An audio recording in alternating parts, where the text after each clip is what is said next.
সাগরে ভাসমান অত্যাধুনিক এক সামরিক ঘাঁটি, যা দূরপাল্লার লক্ষ্যবস্তুতে নির্ভুল আঘাত হানতে এবং যে কোনো প্রতিকূল পরিবেশে আধিপত্য ধরে রাখতে সক্ষম। দর্শক, ইরানের কাছে রণতরী মোতায়েন করেও তেহরানকে টলাতে পারছে না পেন্টাগন।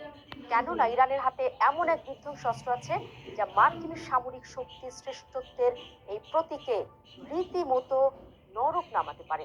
আয়াতুল্লাহ খামেনির অন্যতম প্রিয় এই অস্ত্রের আঘাতে আরব সাগরে সলিল সমাধি হতে পারে মার্কিন রণতরীটি। দর্শক, প্রথমেই মার্কিন নৌবাহিনীর ইউএসএস আব্রাহাম লিঙ্কনের সক্ষমতায় একটু চোখ বুলিয়ে দিতে চাই। চোখ কপালে তোলার মতো সক্ষমতা রয়েছে রণতরীটির।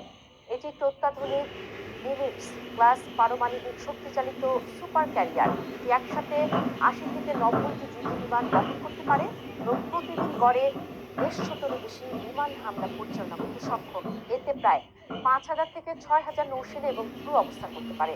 প্রতিদিন ৪ লাখ গ্যালন পানি বিশুদ্ধ করতে এবং বিশাল পরিমাণ খাদ্য ও গোলা বারুদ মজুত রাখতে পারে রণতরীটি। কিন্তু দর্শক, এত ক্ষমতা নিয়েও এই মার্কিন সামরিক শক্তির অন্যতম বড় ভয় ইরানের খাইবার ব্যালিস্টিক মিসাইল।